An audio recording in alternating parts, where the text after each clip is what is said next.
Eto Billionaire News Channel. Ayan, BNC.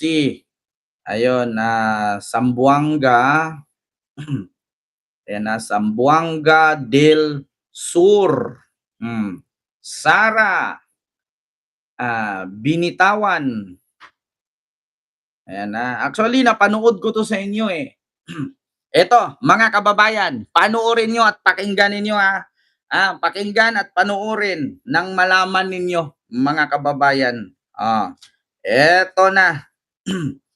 Ina Yawan.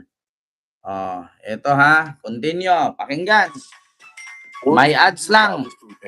Download the app and order. Ma'am Juicy B. See their updates. Join the conversation. Kumusta ka dyan? Create new opportunities. May ads lang, pakinggan nyo Get the app today. Bukod sa Davao, itinituring din namanong baluarte ng mga Duterte ang probinsya ng Zamboanga del Sur. Pero bakit nga ba tila Sir John, bumaliktad na ang suporta ng Pamilya Yu o ang kinikilalang most powerful political clan ng probinsya? Narito. bakit daw mukhang bumaliktad na? Bakit daw mukhang bumaliktad na? Siyempre, confidential, nakaw. Amlak, sinungaling, salin, dinilista. Kakampi ka pa? Ang agenda report ni RJ Rosalado. Malaki ang boto na nakuha ni Vice President Sara Duterte sa Zamboanga del Sur noong 2022 elections. Umigit 365,000 o 63% ng casted votes ang napunta kay VP Sara. Patunay na solid ang naging suporta ng probinsya sa Vice Presidente. Pero matapos magkalamat ng political relationship ng mga Duterte kay President Bongbong Marcos, tila bumaliktad na ang mga dating political ally ni VP Sara sa Zamboanga del Sur. Tila bumaliktad na ang mga political ally ni Sara sa Zamboanga del Sur. Bakit nga ba? Kita ninyo, rinig na rinig. Kalakas-lakas ng microphone natin, kalakas ng boses ko, rinig na pati kapitbahay eh. Bumaliktad na, umayaw na, binitawan na, ayaw na nila. Kawatan ka kasi. Ang dating kongresista at ngayon gobernador ng probinsya na si Divina Yu ay pumirma papor sa unang impeachment case laban sa Vice Presidente. Naku! Ang kanyang dalawang mga anak na sina 1st District Representative Joseph Kim Yu at 2nd District Representative Jaisel Victoria Yu. Sinuportahan din ang pangalawang impeachment case laban kay VP Sara.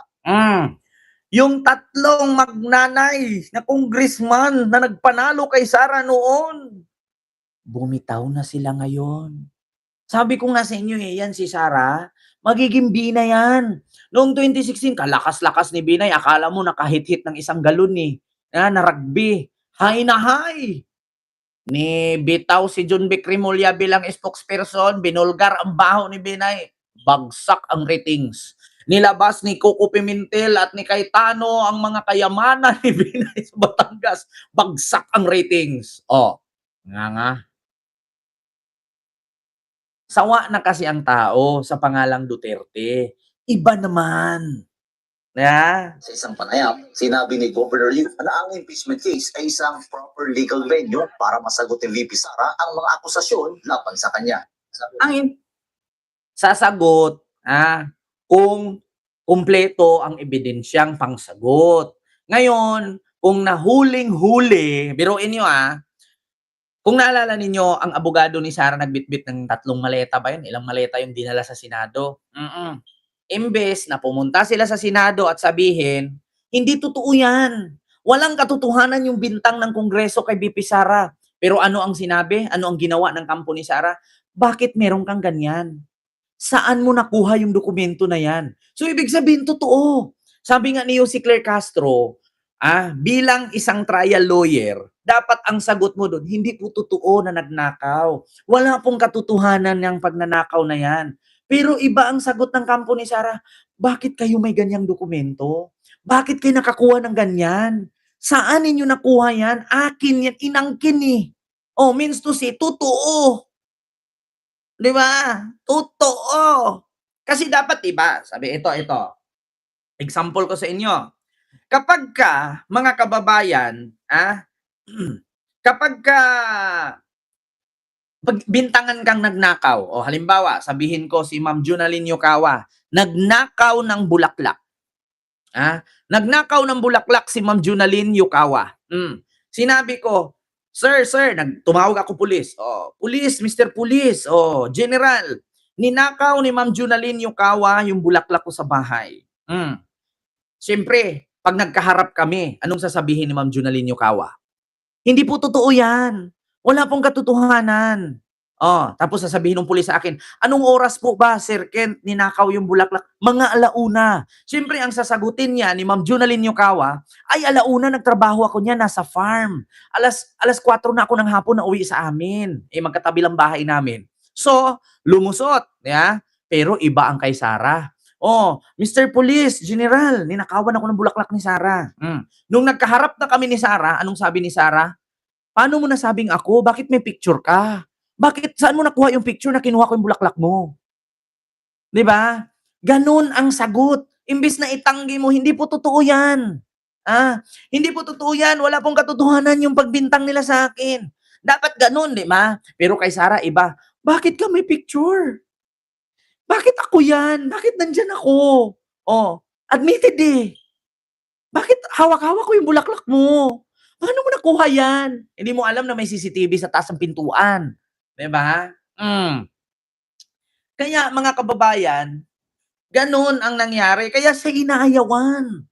Diba? Kasi imbis na itanggi, ang ginawa, inamin. Bakit nandyan ako? Bakit may ebidensya ka? Paano mo nakuha yan? Saan mo galing yung ebidensya na yan? Continue. Impeachment nandyan na yan eh. So, siguro pag-usapan nila sa Senate para ma-vindicate din si VP kung totoo ba yung mga accusation sa kanya or hindi. Giniti ni Governor yun na hindi sunod-sunuran sa kanya ang kanyang dalawang anak at sariling desisyon nila umano ang suportahan ng impeachment case laban Ulong kay siyot Sara. man, hello po. At nang tanungin kung susuportahan niya muli ang Vice Presidente sa 2028 national elections, tila nagpa-play safe sa sagot ang gobernador.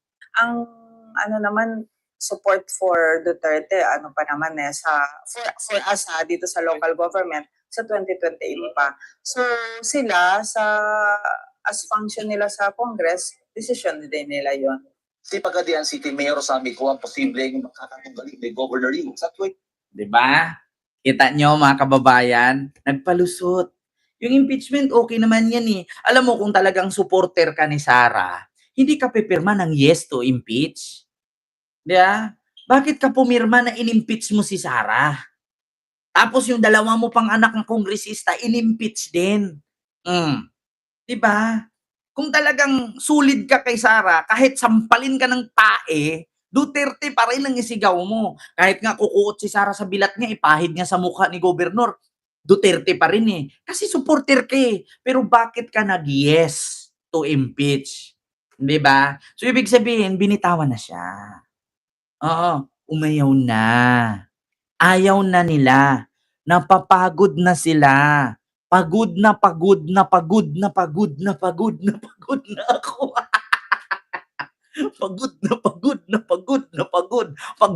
Pagod na sila. Ay, Diyos ko, mga kababayan, pagod na. Di ba, si Chis Escudero nga, tumalon na pagod ni. Si Joel nga, tumalon na rin pagod ni. Si Jinggoy nga nagpakulong na lang. Bakit? Pagod na, hindi. Alam niyo, sa totoo lang, lagi ninyong pagkatandaan, yung mga nagwiwilga-wilga at pinagtanggol si Sarah, nung mga nakulong, na-deport, di ba? May mga OFW nagwilga-wilga, nakulong, na-deport. Ni minsan ba tinulungan kay ni Sarah? Di ba hindi? Nakita nyo, sino pa yung mga vlogger na nakasuhan at nakulong? Ni speech nga ni Sarah, wala eh. Di ba? So sa madaling salita, mga kababayan, pagod na. Pagod na, mga kababayan.